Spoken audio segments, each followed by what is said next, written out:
quick recap why that laggard Asa is not about. That's body number 1. That is pretty much finished. It's had a coat of sanding sealer. It'll be lightly sanded back with probably a 400 grit and given another coat of sanding sealer, and then it'll be ready to paint. Body number 2, not quite as far, still need to cut the pickup routes, a little bit of sanding, and give it its first coat of sanding sealer.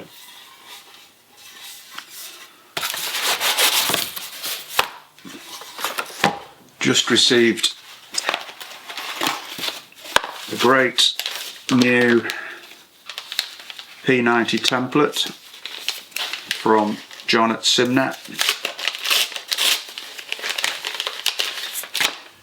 He makes great acrylic templates. They're thick enough. That's about 6mm or 8mm with centre lines marked. Really good service. There'll be a link in the description below the video. I had to get a new one because I wrecked the old one on the corner, caught it with the router because I was being sloppy. Both these pickup routes need drilling first, removing the bulk of the material with a drill bit before fitting the template and routing. I always mark the pickup routes in position and drill them. I do not drill through the template because invariably one day you'll catch the edge of it and ruin your template. You can do it if you're careful, it saves a bit of time, but I find it easier not to. This is body number 1. It needs the neck screws and neck plate setting out.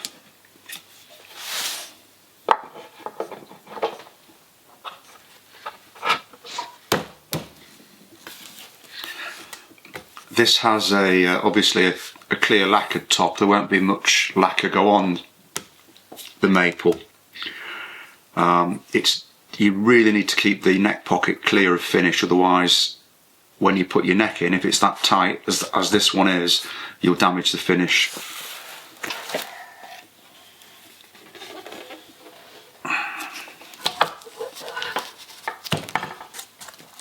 This is a good example of things being more important visually. So these neck plates have a centre hole which allows a neck tilt mechanism to be put in if you need it or if you want it. I'm not doing it on this particular guitar. I've marked the centre line through the neck pocket and onto the body. So the way I line it up is that face is critical.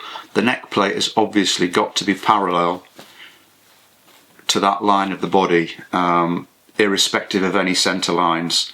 So I ensure that the centre line runs through the neck tilt hole and that this top edge of the front edge of the plate is parallel with that line on the guitar body. I'm not concerned that the screws may not be absolutely equidistant on the neck because it's not seen. Mark one hole with a brad awl, and then that'll be drilled with a 4mm brad point drill on the pillar drill. Drill that hole only. I'll put the next screw in, make sure everything is absolutely in line, and then drill these remaining holes. I'll drill them deep enough with the 4mm brad point to just touch the back of the neck heel, which will mark the position of the neck screws on the neck. They are then drilled out with, I use 3.9mm diameter neck fixing screws, so I'll drill them out in the neck with a 3mm bit, pilot bit, and then part depth with a 3.5mm bit, and that gives a good tight fixing. Here we are ready to drill just one hole. Bit of masking tape marks the depth stop for the drill. That will go in just deep enough to put a mark in the back of the neck.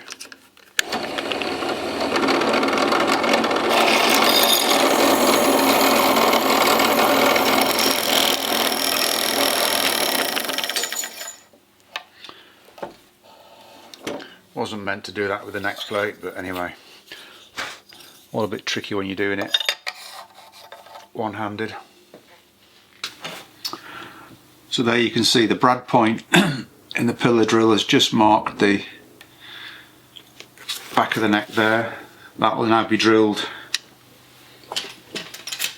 with a 3mm and a 3.5mm bit. No need to you could drill that in the pillar drill, get it absolutely 100% perpendicular, but it's just as easy to do it by hand. And making sure, again, always a good idea to put a bit of masking tape as a depth guide.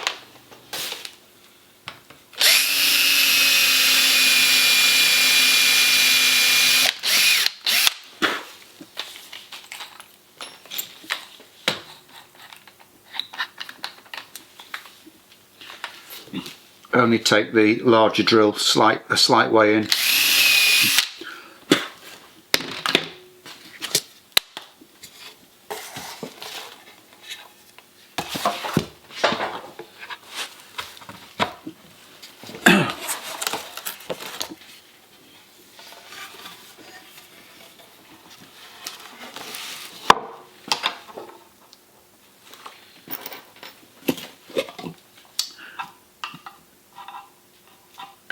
Tiny bit of Vaseline on the threads does no harm.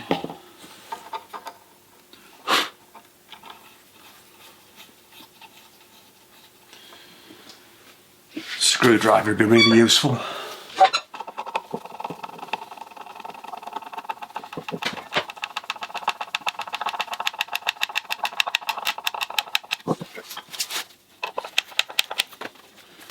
Just back that off a little bit.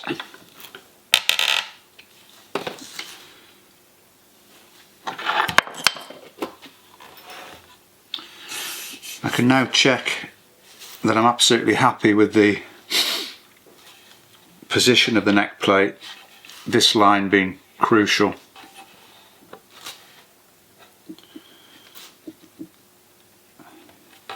Before I tighten that up, and then take this back over to the pillar drill and drill out the others.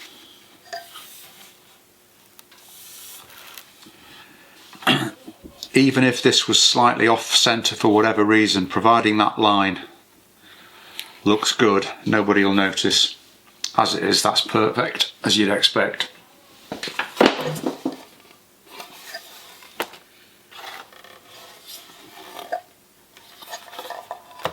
These screws are really good quality. They're stainless steel, posi drive. I suppose that's the European or metric equivalent from Phillips.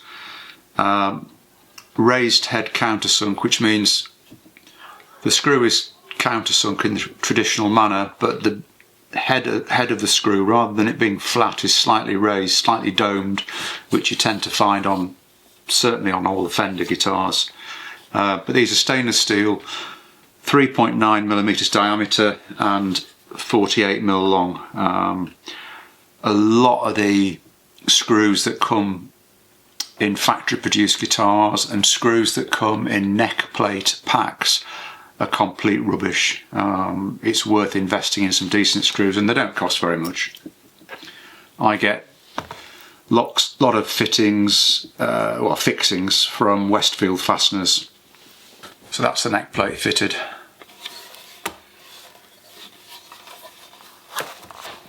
It's a really good idea, if you can, to put the whole guitar together before you paint it, just to make sure everything is working and lining up as it should. There are a couple of bits you can't do very easily. For instance, I wouldn't want to glue the ferrule block in, and if you put the ferrules in here, they're a really tight fit. You'll never get them. So you can fit your machine heads, but once you've worked on this side, you'll never get them back out without damaging the headstock. So I don't generally fit the machine heads until the headstock face has been painted.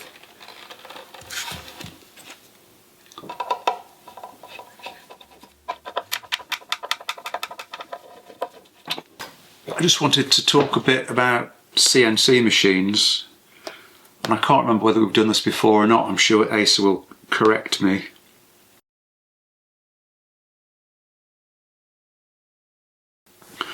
There's a lot of boutique manufacturers use CNC machines for cutting out bodies. I don't. I've just about got the space to have one, but I'm not that inclined to buy into it. You need to be able to design in CAD, which I can't do, but I guess I could learn. And then you have to be able to transfer your CAD designs into some sort of machine program that tells the CNC machine what to do. You don't just plug your CAD program straight into the machine, or at least that's my understanding of it. They're great for repetitive work, possibly speeding things up, but I don't know whether that would actually be the case on a very small scale. Probably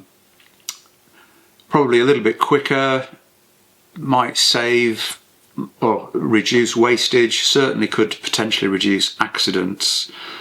And you could leave a body being cut out while you went on and did something else. But for me, doing the bodies by hand or from templates, it becomes much more organic, and I can decide the work can go off on a tangent and take different avenues, and it encourages different thoughts. I guess the design process evolves, so while I might keep the rigidity of the template outline, whether I make it hollow, semi-hollow, come up with some new bracing method for a hollow body guitar, whatever, I don't feel that's going to particularly happen when you're working with CNC machinery.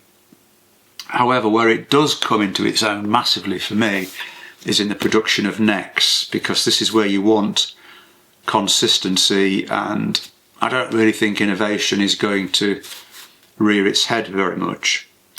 Therefore, I buy my necks from a local to Nottingham UK company who've got the CNC facilities that I haven't got.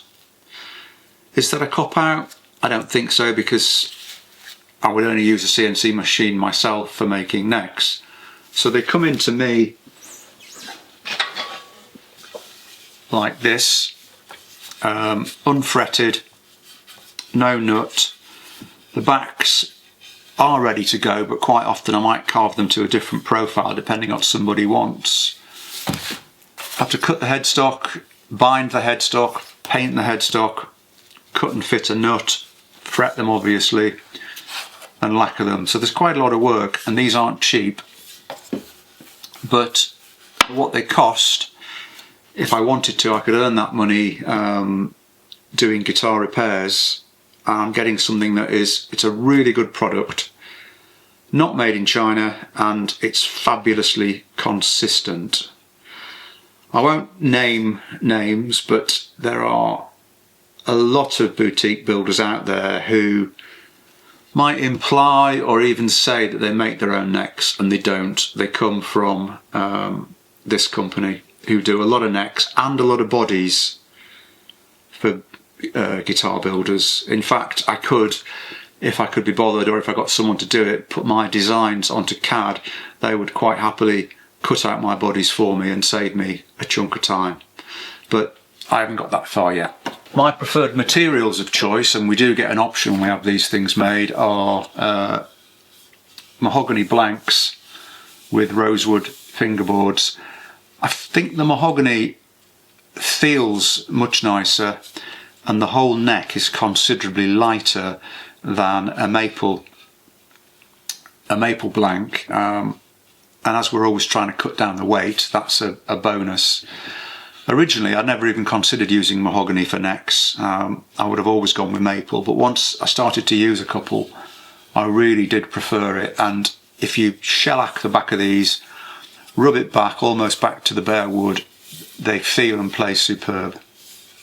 We will be doing a later video, truss rod, fingerboard, neck blank, where we make a neck just for the purists. It's interesting when people say handmade. You know, how far do you take it? I'm still using very accurate machine tools, albeit using them mostly by hand. Is that still handmade? Should I go out and fell the tree and log it and leave it to season? I don't know. Perhaps I will get a CNC machine.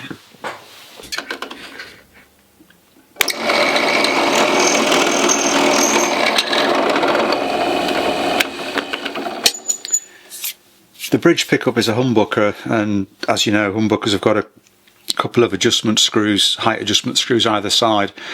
They tend to hang below the bottom of the pickup, so in the area where the adjustment screw fits, you really need a little bit more depth than the base of the pickup route. So I tend to drill that out with a brad point bit, and then I will remove the remainder of the material with a Forstner bit, put my template back on, and then route it.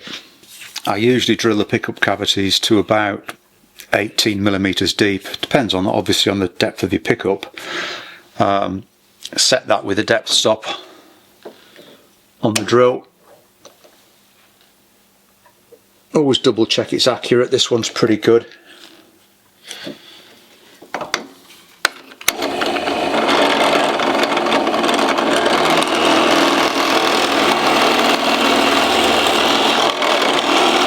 The maple's very hard, difficult to drill through compared to the mahogany.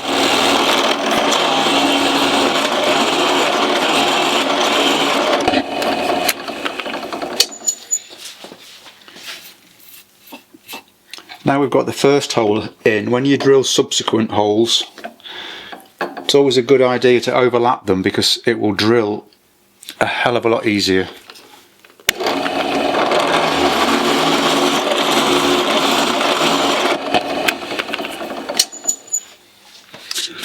And so on until it's all drilled out. So there we have it. There's enough material removed there. Might look a bit messy, but it's a lot easier than cutting all of that out with a router. I'll now fit the template and clean it all up.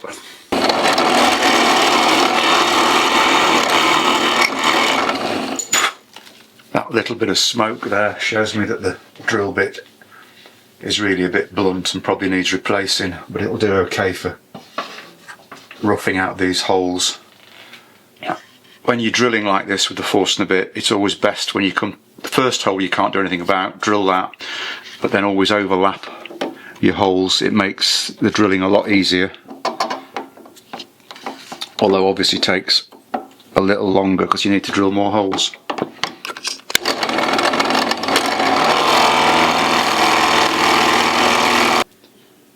Now we have the holes cut out, sufficient for routing.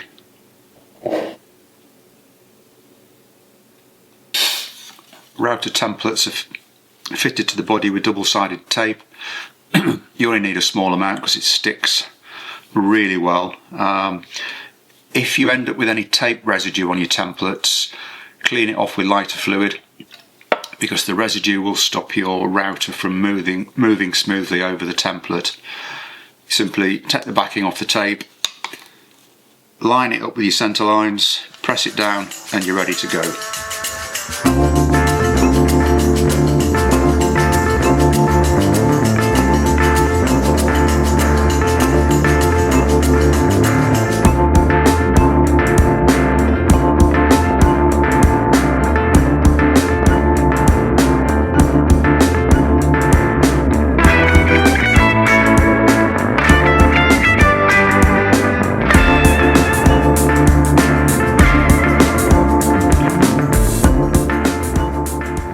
Now I've got both pickups neatly routed out.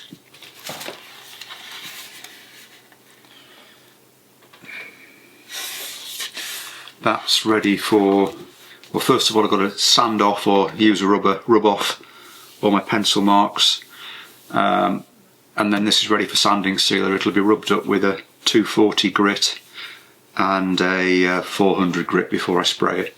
I quite like the way this particular top has turned out. There's a lot of original wear and damage in it, and I've got more nails in this one.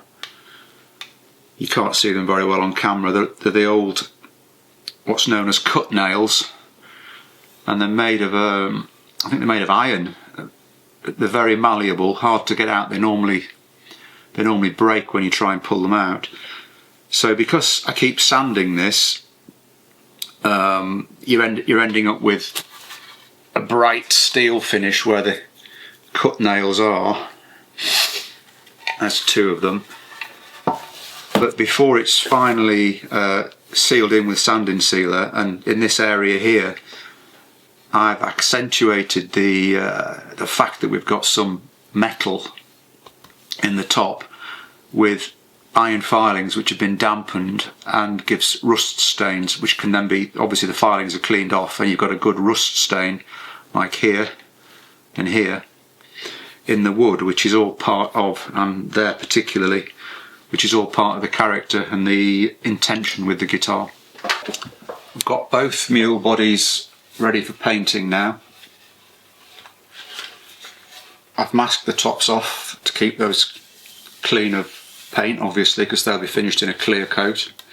I've also masked the binding. That's not how you end up with a nice crisp binding line. That's done by scraping back with a blade, but it helps to keep the amount of paint on the binding to a minimum, and we'll have a look at scraping the paint off in due course. So these are now going to be taken into the spray room and sprayed. The headstocks are formed using this very handmade jig, or at least the recess or the rebate on the headstock is done with this jig, either with this curved template or that simple straight one for the Bayou headstock. The step in the headstock is created with a router using this, and then they're cut to shape with a bandsaw and finished off on the bobbin sander. Sprayed up in green. Time to take the masking tape off.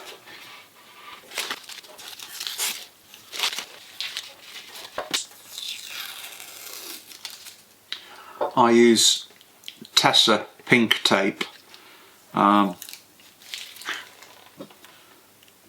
It's really good stuff.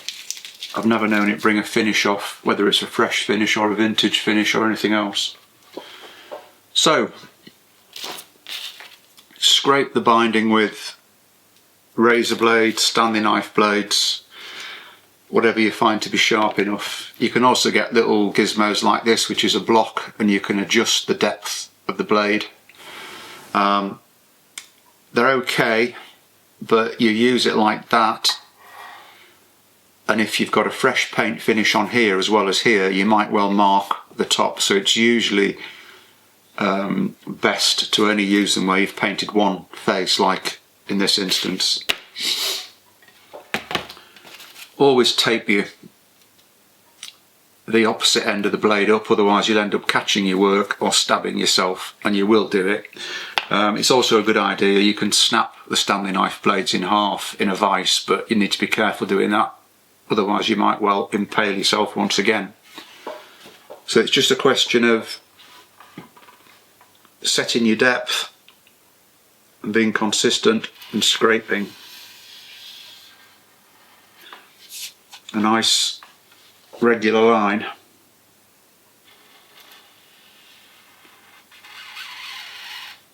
If you overshoot and take too much off, there's not much you can do about it. Sometimes you can perhaps over a long length run it out so it's not visible. But if you've gone in too deep, you'll just have to repaint.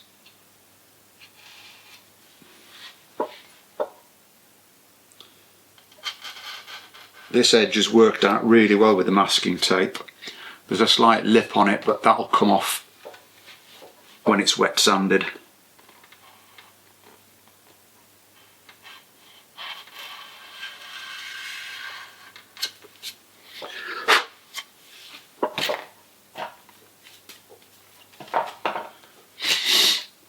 Corners like this are always tricky.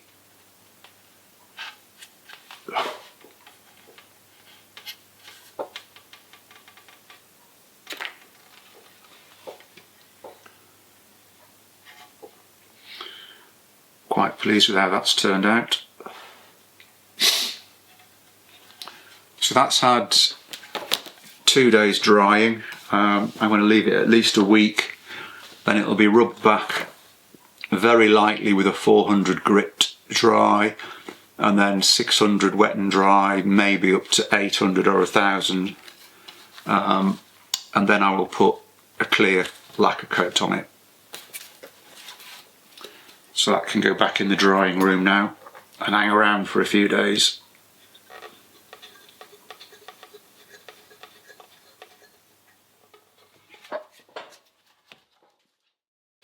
Back on CNC machines for a minute, and why I don't use them. This is a good example. It's an NCG Bayou cut out of a piece of one piece poplar body.